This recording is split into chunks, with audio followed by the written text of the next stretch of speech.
ఎంతో మధురమైంది. ప్రేమ సఫలమైన విఫలమైన జీవితాంతం గుర్తుండిపోతుంది. ఆ తొలి ప్రేమ మాధుర్యాన్ని అందరూ గుర్తుంచుకుంటారు. అదే సెలబ్రిటీ స్టోరీ అంటే అందరికీ ఆసక్తే. తాజాగా భారత క్రికెట్ జట్టు కెప్టెన్ ధోనికి కూడా తొలి ప్రేమ ఉందని తెలుస్తోంది. ధోని జీవిత చరిత్ర ఆధారంగా తెరకెక్కిస్తున్న సినిమాలో మహేంద్రుడికి సంబంధించిన అన్ని విషయాలు ఉన్నట్లు తెలుస్తోంది.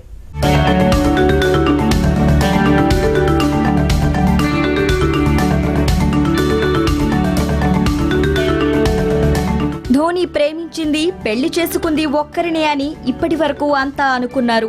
కానీ ధోని పెళ్లి చేసుకుంది సాక్షినే అయినా తన తొలి ప్రేమ మాత్రం మరొకరితో జరిగిందట. కెరియర్ మొదట్లో ధోని ఆ అమ్మాయి ప్రేమలో ఉండేవాడని తన జీవిత కథతో తెరకెక్కుతున్న చిత్రం MS ధోని ది అన్టోల్డ్ స్టోరీలో ఉన్నాయట.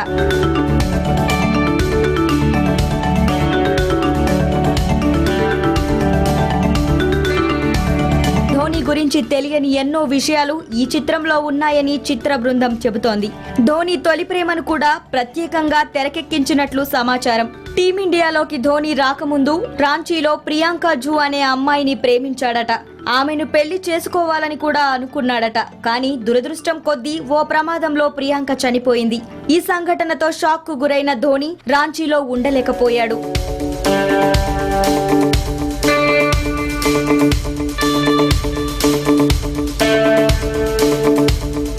ఈ సమయంలోనే టీమిండియా నుంచి ధోనికి పిలుపు రావడంతో అంతర్జాతీయ క్రికెట్లోకి ప్రవేశించాడు. ప్రియాంక సంఘటన ఒక ఏడాది పాటు ధోనిని వెంటాడడం, కాలక్రమంలో దాని నుంచి బయటపడడం జరిగింది. ఆ తరువాత తన చిన్ననాటి స్నేహితురాలు సాక్షి సింగ్ రావత్ ను ధోని పెళ్లి చేసుకున్నాడు.